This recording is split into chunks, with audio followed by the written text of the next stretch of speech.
Salut à toutes, salut à tous. Merci d'être fidèles à cette chaîne YouTube. Merci beaucoup à toutes et à tous. Aujourd'hui, dans cette vidéo, nous allons mettre en pratique un des coups très particuliers au paddle, unique au paddle. C'est la bandeira ou le smash plateau. Ça dépend comment vous voulez l'appeler.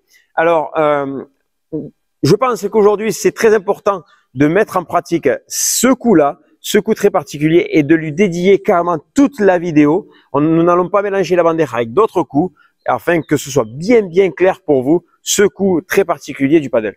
Alors, nous allons l'aborder d'une façon agressive, nous allons l'aborder d'une façon défensive, tout ceci afin que vous compreniez bien ce qu'il faut faire, ce qu'il faut essayer de faire, et surtout ce qu'il ne faut pas faire afin que votre bandeira soit la plus efficace possible. Alors encore une fois, trêve de bavardage, et c'est parti pour la mise en pratique de la bandeira. Allez, donc c'est parti, la bandeira de plusieurs façons. Tout d'abord, techniquement, ce qui est le plus simple, le plus correct.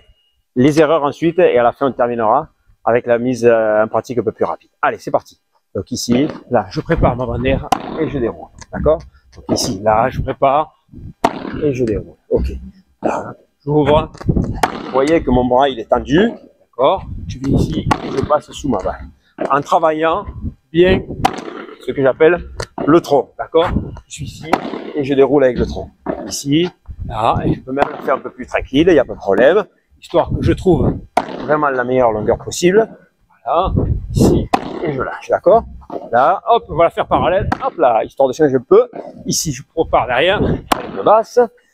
Allez, hop, là. On va ici un peu plus haut derrière. D'accord? Ici, j'ouvre et je travaille avec mon bassin. Ok? Donc maintenant, les erreurs, ce qu'il vaut mieux éviter de faire, et ce qu'on voit souvent sur les pistes des joueurs qui se trompent un petit peu. La première erreur, c'est celle-ci. Là, je regarde la balle et ensuite je pars derrière et je me fais avoir. D'accord? Là, je regarde la balle et là, je pars derrière et je ne sais pas comment me mettre. D'accord? Vous voyez? Donc vraiment, le premier travail, c'est de mettre ce premier pas derrière. Alors ici, encore une fois, vous allez voir. Là. Et donc là, je recule et je ne sais pas comment me mettre, je finis droit. Ça, c'est une erreur majeure. Deuxième erreur, c'est de préparer trop tard. On y va. Donc là, je suis là, et vous allez voir. Voilà, je me suis trompé, je ne l'ai pas eu. Là, la balle monte, et je prépare tard. Et je finis à plat, je finis avec un smash. C'est pas très joli. Là. Et donc là. Alors, ok, c'est un smash, mais c'est pas efficace, c'est pas ce qu'on cherche. D'accord? Donc cette préparation tardive non plus, elle n'est pas bonne. Troisième erreur serait de monter directement avec la main non dominante à la balle. Là, je monte à la balle et donc derrière, je me fais avoir. Là, je monte à la balle et donc je finis. C'est plus un smash qu'une bandeira en elle-même. D'accord? Donc vraiment bien monter sur le côté d'abord et ensuite je viens à la balle pour pouvoir passer dessous. Ok? Allez, là. Et ici, je passe dessous.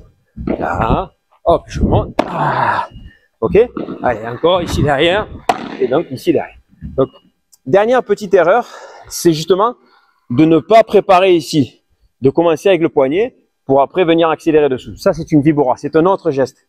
Donc, si vous me mélangez la bandeira avec la vibora, ce qui se passe, c'est qu'on va travailler avec le bassin et le bras. C'est pas bon, à moins que vous ayez un niveau plus important. Ok? Donc, bien essayer, c'est pour ça que je me suis posté à droite pour aujourd'hui, de bien tirer ce bras-là et de venir ici chercher les plus de choses. Donc, maintenant, on va essayer de voir un petit peu si je viens plus vers le centre. Si je suis ici au milieu, si je suis un peu plus proche de la grille, ce qui va se passer, on termine avec ça, les mises en situation par rapport à tout ça. Allez, c'est parti. Donc ici, là, je peux venir chercher la grille. Là, ici, je prépare. Je peux accélérer un peu plus derrière parce qu'elle est devant moi. Là, elle est plus difficile, je viens me poser au fond. Ok. Là, ici, pareil, même chose, je viens me déposer au fond. Voilà. Ok, là, rebond court. Là, je peux chercher un rebond plus long. Ok. Ici, encore je dépose. Voilà. Ici, je peux chercher un peu plus de centre court. Il n'y a pas de problème. On va essayer aussi. Là, je dépose au centre. Voilà. Ici, je peux chercher au fond. Allez. Ok. On va essayer un peu plus vers la grille.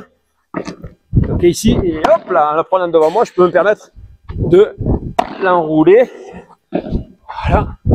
Et ici, je finis le point. Vamos! Allez, j'en ai terminé aujourd'hui avec la bandeira. J'espère que cette mise en situation vous aura un petit peu plus aidé, un peu plus orienté pour faire surtout que cette bandeira ne soit pas la mienne, que vous allez copier, mais que ce soit bien la vôtre que vous allez créer. Allez, à très bientôt, salut!